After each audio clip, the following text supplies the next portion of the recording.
singing in the rain, just sing. Hey there guys, how's it going? So it is that time of the year. It's time to give you my top 10 disappointing movies of 2015. Now, before I get into it, keep in mind that these are not necessarily bad movies. These are movies I had pretty high expectations going into it, but ultimately ended up being kind of a letdown. These are just my personal picks, so you are more than welcome to agree or disagree with what I think about these movies. So without further ado, here are my top 10 disappointing movies of 2015, from number 10 to number 6. Starting off the list with a box office bomb, at number 10 is American Ultra, a stoner action comedy starring Jesse Eisenberg and Kristen Stewart. Yeah, it's not a bad movie. There are some fun moments, and hell yeah, Jesse Eisenberg and Kristen Stewart are just adorable together, just like they were in Adventureland. However, the story is all over the place, the jokes are not always funny, the action is too gory for no particular reason, and it's just a giant bloody mess. At number 9 is Focus, a flimsy caper film starring Will Smith and Margot Robbie. Sure, it's a good-looking movie, the production design and costumes are dazzling, and Will Smith and Margot Robbie are great together. Anything else? Well, not really. I mean, I don't even remember what the story was about. It's like going on a date with a very attractive person with a great taste in fashion. It's all beautiful and elegant on the outside, but once they open their mouth, you realize that there is nothing interesting about them. We've all been there, and this movie is that.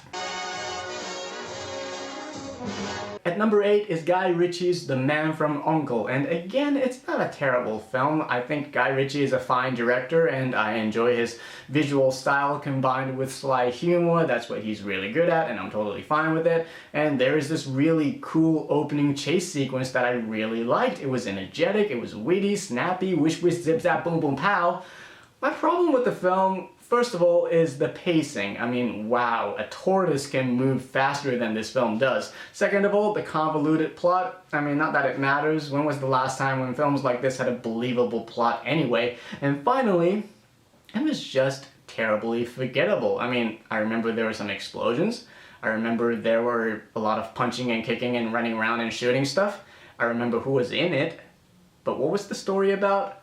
I have no idea.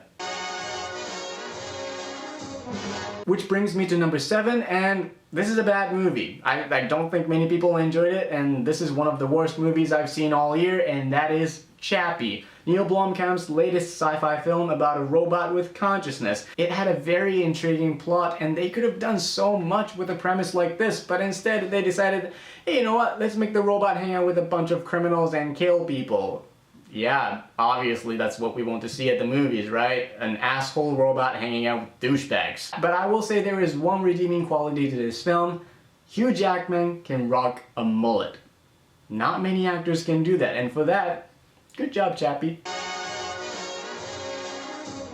And finishing up the first half of my top 10 disappointing movies of 2015, at number 6 is a film that made ton of money this summer. That's right, that one big gigantic monster movie that everybody seemed to enjoy except me, and that is Jurassic World. Now let me just say, I'm not a big fan of this franchise. I think the first one is great, the second one is okay, and the third one is just garbage.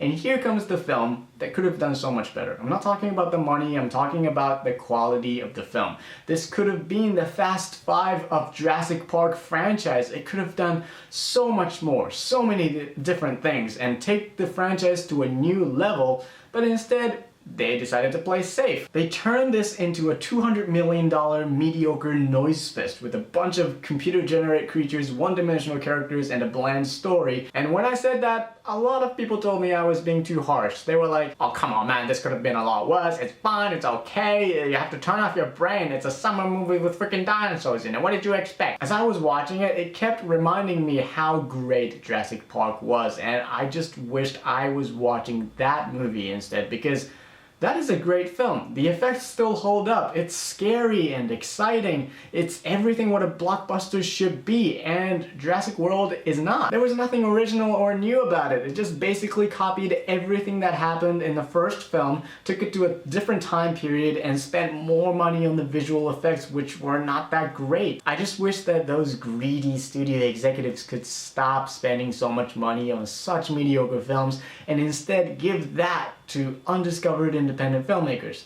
So these are the first half of my top 10 disappointing films of 2015. What are your thoughts on it? And make sure to check out part 2 of my top 10 disappointing films of 2015. It'll be up in a few days, so look forward to that. Thank you so much for watching, and I'll see you guys in the next video.